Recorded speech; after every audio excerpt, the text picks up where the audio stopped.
மதுரையை ஆண்ட ஜெயதுங்க பாண்டியன் ஆணையின் பெயரில் திருப்புவனத்தில் தலைவனான தாஷ்டிக சுந்தர பாண்டிய வன்னியாடி என்பவன் சுண்டன் என்னும் திருடனை அடக்கிக் கொன்றதால் சுண்டன் குலத்தை தானே ஆண்டு வந்தார். இன்றைய சிவகிரி எனப்படும் முந்தைய தென்மலை பாளையத்தின் முன்னோர்களான தாஷ்டிக சுந்தர பாண்டிய வன்னியாடி இவர் ஜெயதுங்க வரகுணராம பாண்டிய வன்னியாடியின் மகன் என அறியப்படுகிறார்.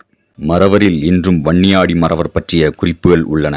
வன்னியாடி மறவன் கதை இன்றும் உள்ளது, கதை பாடலாகவும் உள்ளது.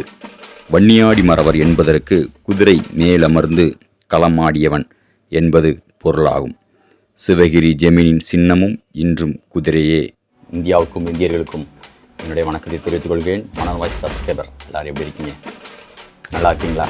இது வரைக்கும் நம்ம மனன் வாய்ஸை நீங்கள் இது வரைக்கும் சப்ஸ்கிரைப் பண்ணலைன்னா சப்ஸ்கிரைப் பண்ணுங்கள். அதுக்கப்புறம் அதில் இருக்க பெல் ஐக்கான் ப்ரெஸ் பண்ணி ஆள் கொடுங்க. அப்போ தான் நம்ம போடுற இனிமேல் நம்ம கண்டினியூஸாக போடுற வீடியோ உங்களுக்கு நோட்டிஃபிகேஷனில் காட்டும்.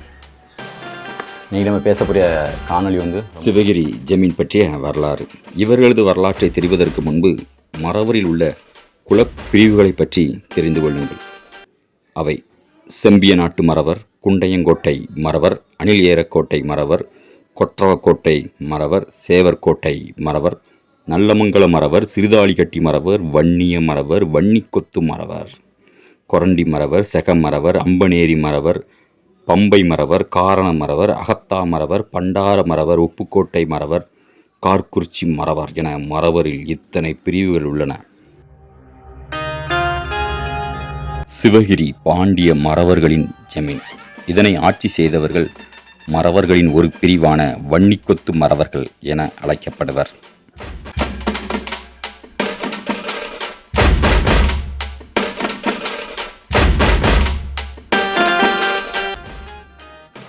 இவர்களின் முன்னோர்கள் சிவகங்கை, திருப்புவனம் பகுதியே இவர்களின் பூர்வீகமாகும். இவர்கள் பாண்டிய மன்னனின் 3வது ராஜேந்திரனை வெல்வதற்கு காரணமாகவும் இருந்ததாக கூறப்படுகிறது.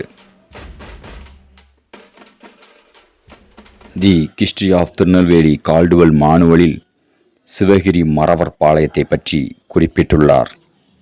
கழுகுமலையில் நடந்த மறவர் நாடார் மோதலை வன்னிய மறவர் நாடார் மோதல் எனவே குறிப்பிடப்பட்டுள்ளது. குறிப்பாக திருநெல்வேலியில் இன்றும் பெரும்பான்மையாக வன்னியர் பட்டம் கொண்ட மறவர்கள் வாழ்வதை நம்மால் காண முடியும்.